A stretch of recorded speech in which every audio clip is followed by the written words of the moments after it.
Hi. So, let's talk about the role of planning in creating a leadership and management development program.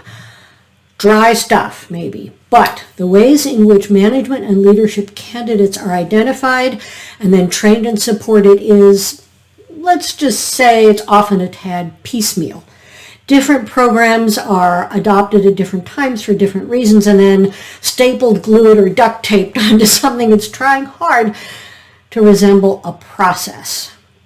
It's assembled from perfectly good bits and pieces, but it starts looking a lot like Frankenstein's monster, who, if you read the book, was an unhappy creation doing his best to be helpful, but aware that his appearance was grotesque and frightening. So the result, leaders tell me about gaps in training, unmet requests from business areas for professional development for their people, unfilled leadership pipelines and uncertain succession plans. And individual managers and employees report confusion about career path options available to them and little to no ideas about what they need to do in order to advance. Now, this happens in the best of companies, and it happens in the largest as well as the smallest. It's the result of unmanaged evolution arising from those in-the-moment responses to a stated need from a business area, or, and I think we've all seen this, a leader's enthusiasm for a new particular approach. Again, what you're doing isn't bad, it's just incomplete and unorganized. Hi, I'm Grace Judson.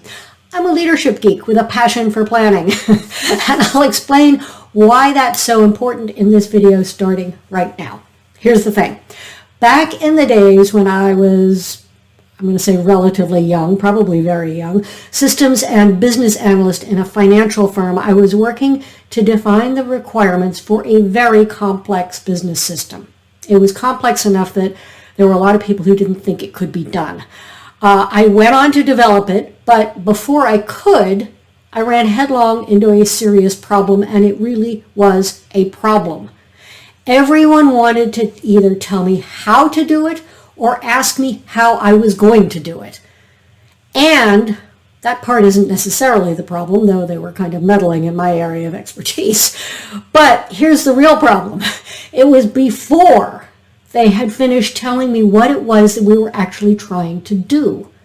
I see this today in my clients who want to know what training to provide before they've defined the outcomes that they want, or the gaps they're trying to fill, or the current state of affairs. Now, I'm a consultant first and foremost, and a coach and trainer after that, which means I don't dive into developing training or coaching programs for a client before we really dig into all of that, the outcomes, the gaps, and the current situation, because if you jump into the how before you've defined the what you're trying to solve and what you want the outcome to be, you're putting the cart before the horse. You're creating a bigger and scarier Frankenstein's monster, and setting aside the fun of all these wacky metaphors, you will not get what you want. I believe that this is one of the main reasons why training in general and leadership and management development in specific sometimes has a bad reputation as failing. It's not the training that fails, though. It's the failure to plan before training is even considered as a solution.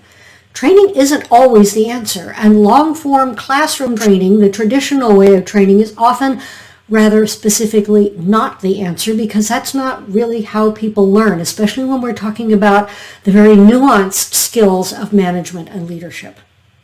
So if you really want to put your version of the monster to rest, you need an end-to-end plan that covers career path options, corresponding support all the way up to C-suite succession planning. And yes, that is a big task. And yes, you can break it down into smaller pieces based on the size of your organization and what you already have in place. You can even break it down based on what's most important right now, as long as you come back to the full planning process, because if you don't come back, all you'll have done is bolted another piece onto that poor, struggling monster. But I can hear you thinking, and yes, I can hear you thinking even through the video, there are so many priorities competing for your time, energy, and other resources.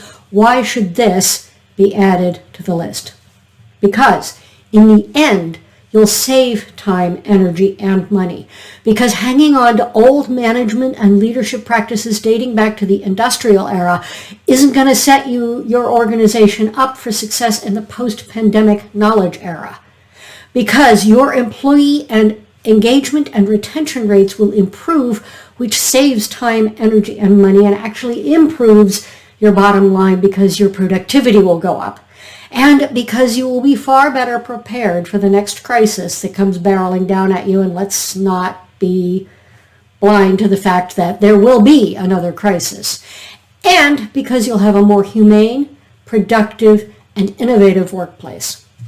So there you have it. And if you want to talk about what that might look like for your company, there's contact information down in the video description, along with a few useful resources to help with your leadership development in the short term. Just don't forget about the planning. If you liked this video, even if it might have struck home a little hard or hit a few pain points, by all means subscribe and click the notifications bell so you'll know when I release new videos.